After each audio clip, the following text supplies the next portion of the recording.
नमस्कार, मैं हूं आपके साथ दीपक भदौरिया और आप देख रहे हैं सत्ता का सेमीफाइनल। मध्य प्रदेश में कल वोटिंग होनी है और ऐसे में चुनावी समय काफी हाई रहा है। बीजेपी और कांग्रेस दोनों दलों के दिग्गजों ने पूरी ताकत झोंक दी है। वहीं कई मुद्दों को लेकर सियासत भी देखने को मिली है। देखिए रिपोर्ट। चुनाव प्रचार थम गया है। 37 दिन चला प्रचार बंटाधार कुर्ताफाड़ वर्सेस भ्रष्टाचार और जातिगत जनगणना वाला रहा। बीजेपी ने गांधी, दिग्विजय सिंह और कमलनाथ परिवार पर फोकस किया।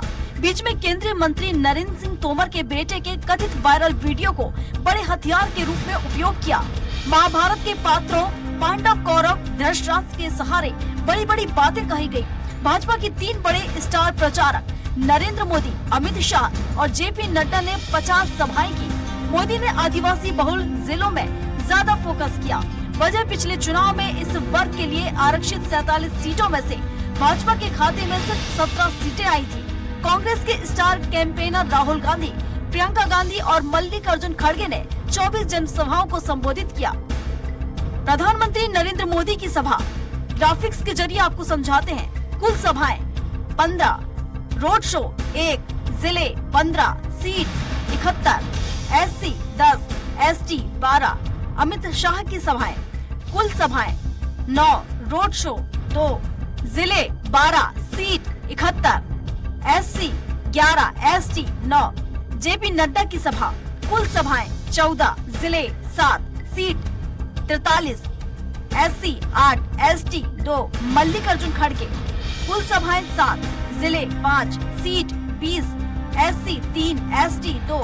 राहुल गांधी की सभा कुल सभाएं 9, रोड शो 2, जिले 9, seat 43, SC 6, ST 4। Priyanka Gandhi की सभाएं कुल सभाएं 10, रोड शो 1, जिले 9, सीट 50, SC 5, ST 8। प्रधानमंत्री नरेंद्र मोदी ने दलित, आदिवासी और ओबीसी वर्ग को साधने की कोशिश की। पंच लाइन दी, MP के मन में मोदी, मोदी के मन में MP। इस दौरान वे राहुल गांधी पर हमलावर रहे, लेकिन उन्होंने किसी भी सभा में राहुल गांधी का नाम नहीं लिया। इशारों में मूर्खों के सरदार और महाज्ञानी तक कहा। मूर्खों के सरदार किस दुनिया में रहते हैं लोग? कांग्रेस के नेताओं को अपने देश की उपलब्धियां न देखने की मानसिक बीमारी हो गई है। शाह के भाषणों से लगा कि अगले आम चुनाव में बीजेपी का मुख्य एजेंडा अयोध्या में राम मंदिर निर्माण ही होने वाला है, जबकि नड्डा ने 15 महीने की कमलनाथ सरकार के कार्यकाल को टारगेट किया। अमित शाह अपनी सभाओं में मोदी सरकार की उपलब्धियां गिनाने के साथ ही कमलनाथ पर हमलावर रहे। शाह ने कहा, खतरनाक आतंकी संगठन पॉपुलर फ्रंट ऑफ इंडिया पर प्रतिबंध लगाकर मोदी जी ने देश में आतंकवाद के उभरने की सभी संभावनाओं को खत्म कर दिया है। वहीं कमलनाथ पर निशाना साधते हुए शाह ने आरोप लगाया कि कांग्रेस नेता करोड़ों रुपए के कई घोटाले से जुड़े हैं और वे मुख्यमंत्री बनने का सपना देख रहे हैं। वरिष्ठ नेता कमलनाथ और दिग्विजय सिंह एक दूसरे के कपड़े फाड़ने पर आमादा हैं। कमलनाथ का एक वीडियो प्रसारित हुआ था, जिसमें उन्होंने मध्य प्रदेश में चुनाव टिकट न दिए जाने से नाराज प्रदर्शनकारियों से कथित तौर पर जाओ और दिग्विजय सिंह के कपड़े फाड़ो कहा था। लोकसभा चुनाव में MP में इकलौती सीट छिंदवाड़ा थी, जिसे बीजेपी छीन नहीं पाई थी। विधानसभा चुनाव में छिंदवाड़ा और उनके नाथ बीजेपी के निशाने पर रहे। गृह मंत्री अमित शाह ने 28 अक्टूबर को चुनावी बिगुल यहीं से फूंका था। तब से चुनाव प्रचार के अंतिम दिन तक बीजेपी के स्टार प्रचारकों के निशाने पर कमलनाथ रहे। कांग्रेस के तीनों नेताओं ने भ्रष्टाचार के मुद्दे उठाकर भाजपा को घेरा। राहुल गांधी का ओबीसी आरक्षण और जातिगत जनगणना पर ज्यादा जोर रहा। ओबीसी वर्ग राज्य की आबादी का लगभग 49% है। उन्होंने अपने भाषणों में व्यापम और मिड डे मील घोटाले का भी जिक्र किया। नरेंद्र तोमर को उसके बेटे के कथित वायरल वीडियो पर टारगेट किया। सीधी पेशाब कांड के बहाने बीजेपी को आदिवासी विरोधी बताया। राहुल ने 2020 में कमलनाथ सरकार गिराने की बात लगभग हर भाषण में कही। प्रियंका गांधी शिवराज सरकार पर ज्यादा हमलावर रही, जबकि मल्लिकार्जुन खड़गे ने ED और CBI का दुरुपयोग करने के आरोप लगाकर भाजपा को घेरा। कांग्रेस का कैंपेन उन सीटों पर फोकस रहा जहां नए चेहरे हैं। बीजेपी के बड़े फेस को टारगेट कम किया, जबकि बीजेपी ने कांग्रेस के बड़े चेहरों को रडार पर रखा। कमलनाथ, दिग्विजय सिंह के गढ़ में सभाएं की। बीजेपी ने अपने बड़े चेहरे जैसे कैलाश विजयवर्गीय, नरेंद्र सिंह तोमर, राकेश सिंह, रीति पाठक और गणेश सिंह के क्षेत्र में सभाएं की। प्रधानमंत्री नरेंद्र मोदी ने अपने एकमात्र रोड शो के लिए इंदौर को चुना, जिसमें उन्होंने मुख्य रूप से इंदौर 1 विधानसभा क्षेत्र में लगभग 1.5 किलोमीटर की यात्रा की। ये वो सीट है जहां बीजेपी के राष्ट्रीय महासचिव कैलाश विजयवर्गीय और कांग्रेस के मौजूदा विधायक संजय शुक्ला के बीच कड़ी टक्कर है। कांग्रेस की महासचिव प्रियंका गांधी ने भी यहाँ रोड शो किया। इसी तरह दूसरी हॉट सीट जबलपुर पश्चिम में राहुल गांधी ने रोड शो किया, तो 2 दिन बाद अमित शाह ने सभा और रोड शो किया। राहुल ने भोपाल में भी रोड शो किया।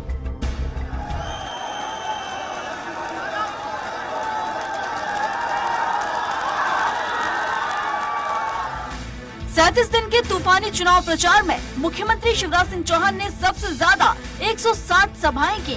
दूसरे नंबर पर कमलनाथ रहे, जिन्होंने 114 सभाओं को संबोधित किया। तीसरे नंबर पर केंद्रीय मंत्री ज्योतिरादित्य सिंधिया रहे, जिन्होंने 80 सभाएं की। भाजपा की तरफ से 3 सीएम यूपी के योगी आदित्यनाथ, असम के हिमंता बिस्वा शर्मा और गुजरात के भूपेंद्र पटेल चुनाव प्रचार में उतरे। महाराष्ट्र के deputy CM Devendra Fadnavis, UP के केशव प्रसाद मौर्य ने भी वोटरों को रिझाने का काम किया। प्रचार के लिए रक्षा मंत्री राजनाथ सिंह, केंद्रीय मंत्री नितिन गडकरी, स्मृति ईरानी, निर्मला सीतारमण और अनुराग ठाकुर भी आए। कांग्रेस की तरफ से पूर्व सीएम दिग्विजय सिंह, रणदीप सुरजेवाला भी मैदान में उतरे। बहरहाल दोनों ही दलों ने चुनाव प्रचार के दौरान पूरी ताकत झोंकने का काम किया है। वहीं हर एक ऐसे मुद्दों को हथियार बनाने का प्रयास किया गया जिसके चलते आम जनता के दिमाग पर असर पड़ सके। ऐसे में देखने वाली बात ये होगी कि जनता के सामने किए गए दावे वादे और आरोप प्रत्यारोप में आखिर किसके दावों का असर होता है। जनता हाथ को मजबूत करती है या फिर कमल खिलाती है। Desk report, Salman Khan, Swaraj express. और इंदौर से जुड़ गए हैं विकास सिंह सोलंकी, हमारे सहयोगी। विकास, चुनाव की तारीख बिल्कुल नजदीक आ गई है और ऐसे में आज रात का ही वक्त बचा हुआ है, जिसे कत्ल की रात भी कहा जा सकता है सभी प्रत्याशियों के लिए। अब ऐसे में अगर इंदौर संभाग की हम बात करें, इंदौर की बात करें, क्या स्थिति वहां देखने को मिल रही है? प्रत्याशियों के चेहरे अगर पढ़े हो तो क्या कुछ कह रहे हैं? साथ ही साथ आज तो बड़ा कसमकस और भागदौड़ी वाला दिन होगा प्रशासन के लिए। देखिए, निश्चित तौर पर अगर सबसे पहले मैं निर्वाचन आयोग के प्रशासन की बात करूं तो आज सुबह से ही इंदौर के नेहरू स्टेडियम में इंदौर की 9 विधानसभाओं को लेकर जो है मतदान को लेकर जो है मतदान सामग्री जो है वितरित की गई थी। वहीं अगर प्रत्याशियों की बात की जाए तो कुछ ही घंटे जो है से सुबह 7 बजे से जो है मतदान शुरू हो जाएगा और जो प्रत्याशियों के कहीं ना कहीं भाग्य जो है ईवीएम मशीन के अंदर जो है बंद हो जाएगी। सबसे बड़ी बात यह है कि इस बार विधानसभा में भारतीय जनता पार्टी के कद्दावर नेताओं की प्रतिष्ठा भी जो है दांव पर लगी हुई है। अगर बात की प्रदेश की आर्थिक राजधानी इंदौर से विधानसभा 1 से बीजेपी के राष्ट्रीय महासचिव कैलाश विजयवर्गीय मैदान में, उनके सामने जो है संजय शुक्ला है। अगर बात की जाए पूरे प्रदेश की, खासकर मालवा निमाड़ की, तो बीजेपी ने इस बार जो 2018 के अंदर जो कांग्रेस की जो सीटें थी, जो कांग्रेस से जहां से विधायक बने थे, उन सीटों पर बड़ा फोकस किया और यही कारण है कि इन सीटों पर जो है दिग्गज नेताओं को उतारा है। और सबसे पहले या प्रथम या दूसरी सूची में ही इन सीटों के अंदर जो है कांग्रेस के विधायकों की घेराबंदी करने के हिसाब से अपने प्रत्याशी उतार लेते हैं। अब चुनाव थम चुका है, कल शाम से ही चुनाव थम चुका है, लेकिन गुपचुप तरीके से या लोगों से जो है आमने सामने मिलकर जो है प्रत्याशी वोट मांग रहे हैं। विधानसभा एक सबसे हॉट सीट जो है, अगर बात की जाए मालवा निमाड़ की, तो हॉट सीट बनी हुई है क्योंकि यहां पर कांग्रेस के संजय शुक्ला जो मौजूदा विधायक है और बीजेपी के राष्ट्रीय महासचिव कैलाश विजयवर्गीय जो है यहां पर खड़े हुए हैं। तो कहीं ना कहीं एक हॉट सीट जो है प्रतिष्ठा का भी सवाल है क्योंकि कैलाश जी जो है बीजेपी के बड़े नेता है, 2 बार जो है जो महासचिव रह चुके हैं। तो कहीं ना कहीं उनको इंदौर विधानसभा 1 के अलावा जो है पूरे मालवा निमाड़ की जो है जिम्मेदारी भी दी गई थी। तो वह लगातार अपनी विधानसभा में प्रचार के बाद जो है मालवा निमाड़ का भी रुख कर रहे थे। तो कहीं ना कहीं साख जो है इस चुनाव पे कर सकते हैं दांव पर लगी है। और सबसे बड़ी बात क्योंकि 2018 के परिणाम अगर हम देखें तो 2018 में मालवा निमाड़ से ही जो है कांग्रेस की कमलनाथ की सरकार बनी थी। कांग्रेस ने मालवा मालवा निमाड़ के अंदर जो है अच्छा प्रदर्शन किया था।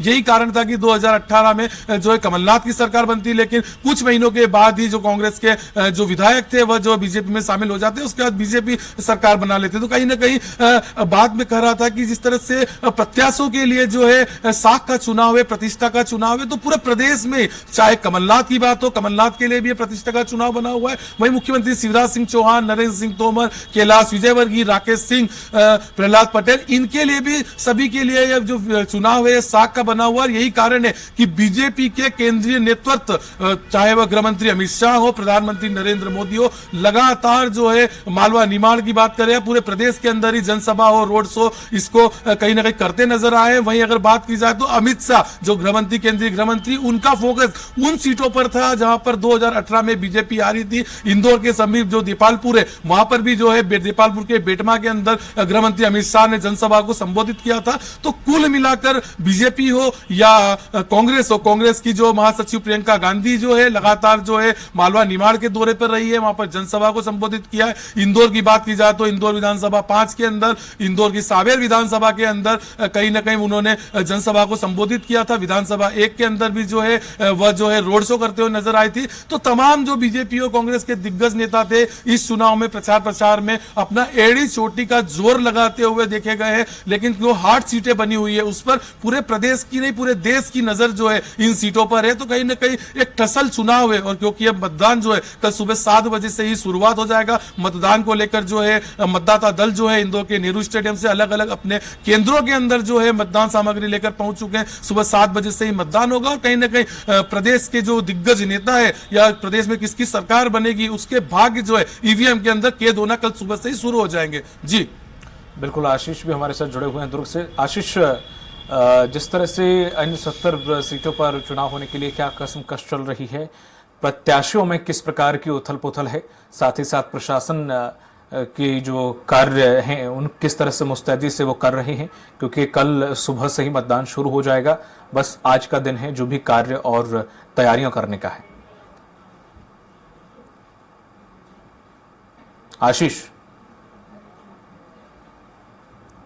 मैं आपको बता दूं कि कल सुबह 7 बजे से मतदान शुरू हो जाएगा।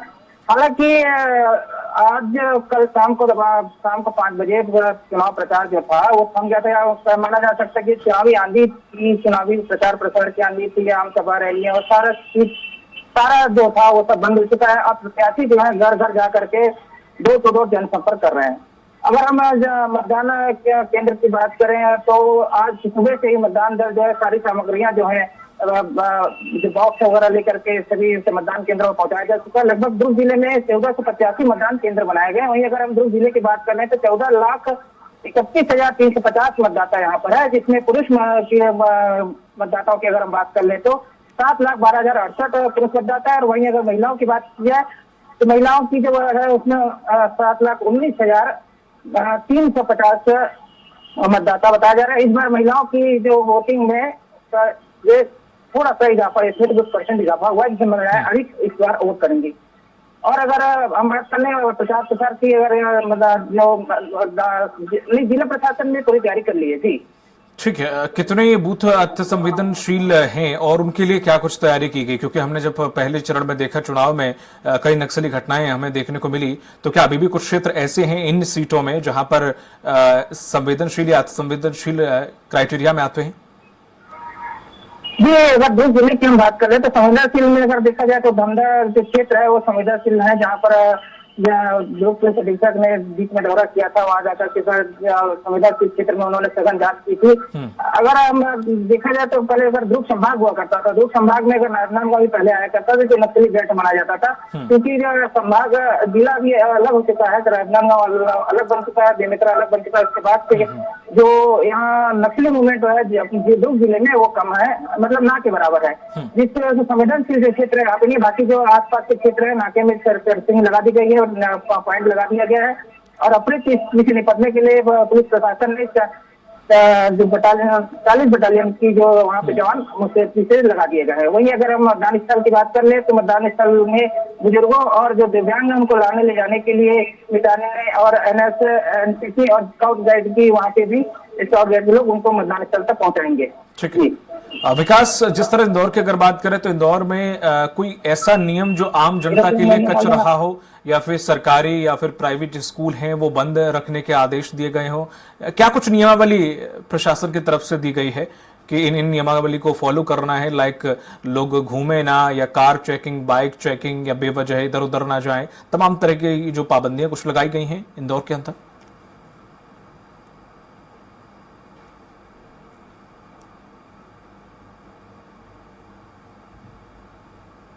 जो है अगर बात की जाए तो संवेदनशील, जो अति संवेदनशील मतदान केंद्र है, 40 से अधिक जो है इनको चिन्हित किया गया है। वही अगर बात की जाए तो मतदान केंद्रों के आसपास किसी भी तरह के लोगों को भटकने की मनाही है। इंदौर के जिला निर्वाचन अधिकारी डॉक्टर इलैयाराजा टी ने साफ जो है अगर बात की जाए प्राइवेट सेक्टर की या शासकीय सेक्टर की, तो सभी जो लोग हैं उन्हें मतदान करने के लिए जो है छुट्टी की बात कही है कि उन्हें मतदान करने के लिए जो है जाने दिया जाए, किसी तरह का बंधन नहीं रखा जाए। तो इंदौर जिले में इस तरह के आदेश जो है कलेक्टर द्वारा दिए गए हैं। वहीं अगर बात की जाए तो जिस तरह से सुबह से ही जो है तैयारियां जो है जिला प्रशासन लगातार कर रहा था, लगभग इंदौर जिले के अंदर 21,000 से ज्यादा जो है मतदान दल जो है अधिकारी और कर्मचारी जो है मतदान केंद्रों के अंदर तैनात रहेंगे। आज शाम से ही जो सुबह से ही जो है नेहरू स्टेडियम के अंदर सामग्री लेकर वो अपने अपने केंद्रों की ओर रवाना हुए थे। तो कहीं ना कहीं इंदौर जिले में जो है मतदान को लेकर पूरी तरह से व्यवस्था कर दी गई है। वहीं अगर बात की जाए तो आदर्श मतदान केंद्र भी, क्योंकि इस बार जिस तरह से इंदौर स्वच्छता में 6 बार नंबर 1 शहर है, तो इंदौर जिले को मतदान में नंबर 1 बनाने की भी कवायद जो है मतदान के 3 माह पहले से कर दी जा रही थी। और लगातार जो प्रशासनिक अधिकारी है, कलेक्टर है, नगर निगम है, लगातार इसको लेकर लोगों को जागरूक कर रहे थे। और सबसे बड़ी बात है कि इंदौर के अंदर जो है कहीं ना कहीं इस तरह की पहल होती है तो इंदौर के समाजवादी जो संगठन है या जो व्यापारी वर्ग है वह भी कहीं ना कहीं खुलकर हिस्सा लेता है। यही कारण है कि इंदौर के 56 दुकान वालों ने जो कल मतदान करके आएगा, जो अपने उंगली पर शाही दिखाएगा, उसे फ्री में जो है पोहा जो है वहां पर खिलाया जाएगा। और प्रशासन द्वारा भी कई तरह के जो है मतदान को जागरूक करने के लिए कार्य किए गए थे। नुक्कड़ नाटक हो या अन्य तरीके से भी लोगों को जागृत किया गया था और लोगों से अपील की गई थी कि मतदान जरूर करें, मतदान हमारा हक है। तो एक अलग ही पहल जो है इंदौर के अंदर देखने को मिल रही है।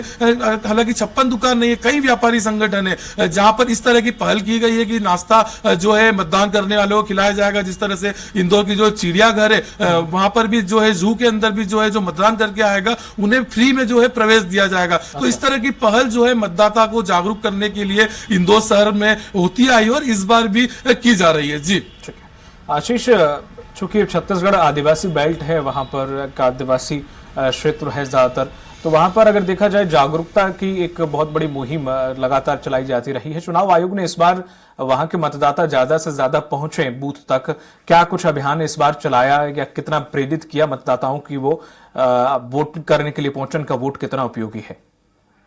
जी बिल्कुल, जो माइक्रो ऑब्जर्वर है उनको 3 चरण में प्रशिक्षण दिया गया है मतदान के लिए कि किस प्रकार से मतदान किया जा सकता है। लोगों को मतदान के बारे में जागरूक भी कराया गया था। आपको बता दें कि जो सरकारी अधिकारी हैं, उन गैजेटेड ऑफिसर है, उनके ही अधिकृत जो प्रमाण पत्र होंगे उसमें मतदान कर सकते हैं। हालांकि जो प्रशिक्षण के दौरान पूरी जानकारी उनको दे दी गई है, क्योंकि मतदान अब जैसे अगर हम युवाओं की बात कर लें तो युवाओं को इस बार जो युवा हैं कम से कम 19,000 ध्रुव जिले में युवा हैं जो अपने मतदान का प्रयोग करेंगे। लगातार उनको प्रशिक्षण के साथ साथ मतदान कराने के लिए पूरी जानकारी उनको प्रदान की जा चुकी है। जी ठीक है। जिस तरह से पिछली बार का अगर देखें हम तुलना में, लगातार दुर्ग क्षेत्र में कितना वोटिंग परसेंट रहा है अब तक? जी वोटिंग परसेंट की अगर बात करें तो पिछले बार लगभग 65 के आसपास थी। अब इस बार कल सवेरे से जो मतदान शुरू हो जाएगा, सारे वोटिंग परसेंट की बात पूरी जानकारी अपने को निकल के सामने आएगी। ठीक है। दुर्ग क्षेत्र में मेन मुद्दे कौन कौन से हैं जो कि इस बार हावी रहने वाले हैं? जी दुर्ग शहर में की बात करें कि विधानसभा क्षेत्र है और विधानसभा क्षेत्र है, जैसे दुर्ग शहर की हम बात करें तो 60 वार्ड यहाँ पे आते हैं। 60 वार्ड में जो मूलभूत सुविधाएं है, पानी की सुविधा है, पानी की बात कर लें या बहुत सारे ऐसे मुद्दे हैं जो बिजली, पानी, जो मूलभूत सुविधाएं आम लोगों के लिए रहती है, उनको लेकर के लगातार यहाँ पर जो कांग्रेस हमेशा अरुण और यही बात करता है कि कल लगभग 200 करोड़ से ऊपर विकास कार्य यहाँ पे हुए हैं। अमृत मिशन की योजना की बात कर लें या फिर गौरवपथ की बात करें, अमृत मिशन योजना के तहत लगातार स्वच्छ जल पहुंचाने का प्रयास भी दुर्ग निगम के द्वारा और विधायक के प्रयास से किया गया है। और वहीं लेकिन अगर कुछ मुद्दे देखा जाए तो निगम को लेकर के भ्रष्टाचार के मुद्दे को लेकर लगातार भाजपा उसमें हावी होती दिखाई दी है और हमेशा उन्होंने भ्रष्टाचार के आरोप कांग्रेस पर लगाया गया है। उनके ये कहा गया कि अमृत मिशन जो योजना है ये भाजपा की देन है, लेकिन आप कांग्रेस इसको भुना रही है। ठीक है, बहुत सारे मुद्दे को लेकर के लगातार यहाँ पर ठीक है। विकास, एक आखिरी सवाल आपसे कि अगर बात पूरे मालवा निवाड़ की हम कर रहे हैं तो यहाँ मुख्य कौन से मुद्दे थे पूरे मालवा निवाड़ के अंदर जो कि इस बार हावी रहने के आसार हैं या फिर कुछ ना कुछ ये प्रभाव डालेंगे? देखिए, सबसे पहले मालवा निमाड़ की अगर बात की जाती है तो मैं मालवा निमाड़ की बात करूं, सबसे पहले जो है ट्राइबल बेल्ट है, आदिवासी जो वर्ग के जो है कई यहाँ पर जो है लोग रहते हैं। इंदौर की जो धार विधानसभा धार जिला है वहां पर जो है कई आदिवासी बहुल क्षेत्र है। वहीं अगर बात की जाए तो गंदवानी है, गंदवानी के बाद अगर बात की जाए तो अलीराजपुर है, झाबुआ है। तमाम जो है मुद्दे जो है आदिवासियों को लेकर जो है फोकस भी जो है बीजेपी और कांग्रेस करती आई है, क्योंकि आदिवासी बेल्ट है। पिछली बार से सबक लेकर दोनों ही पार्टियां जो है कहीं ना कहीं मतदाताओं को रिझाते हुए नजर आई है। यही कारण है कि बीजेपी का केंद्रीय नेतृत्व हो या कांग्रेस के जो बड़े नेता है वह लगातार जो है इन बेल्टों के अंदर जो है दौरे करते आए हैं, जनसभा को संबोधित करते आए हैं। निमाड़ की अगर बात की जाए तो निमाड़ के अंदर जो है किसान जो है लगातार जो है किसान वर्ग है, वो किसान वर्ग के जो मतदाता है उनको लेकर जो है योजनाएं दोनों ही पार्टियां कहीं ना कहीं लेके आई थी। किसानों को भुनाने की कोशिश भी जो है दोनों ही दल करते हुए आए थे। तो मालवा निमाड़ को लेकर दोनों ही दलों ने साफ रणनीति देखी गई थी। इससे अंदाजा लगाया जा सकता है कि मालवा निमाड़ के अंदर कांग्रेस के जो महासचिव है प्रियंका गांधी हो, चाहे राहुल गांधी हो, कमलनाथ हो, दिग्विजय सिंह हो, लगातार जो है दौरे करते आए। वहीं बीजेपी में प्रधानमंत्री नरेंद्र मोदी, गृह मंत्री अमित शाह, बीजेपी के तमाम केंद्रीय नेतृत्व जो मध्य प्रदेश में जो है दौरे कर रहा था। तो तमाम जो है दोनों ही पार्टियों की जो है कहीं ना कहीं मालवा निमाड़ के अंदर ही फोकस था, क्योंकि कहा जाता है कि अगर मध्य प्रदेश में किसी भी दल को सरकार बनानी है तो उसकी चाबी जो है मालवा निमाड़ से आती है। 66 सीटें जो है मालवा निमाड़ के अंदर रहती है। अगर बात की जाए तो रतलाम जिला जो है या मंदसौर जिला है तो किसानों के मुद्दे अगर बात करें पूरे मालवा निमाड़ की तो किसान और आदिवासी ये दो मुद्दे काफी ज्यादा इस बार हावी माने जा सकते हैं। बहुत बहुत शुक्रिया विकास हमारे साथ जुड़ने के लिए, आशीष आपका भी हमारे साथ जुड़ने के लिए और तमाम जानकारी साझा करने के लिए। हमारी इस खास पेशकश में फिलहाल इतना ही, दीजिए इजाजत, नमस्कार।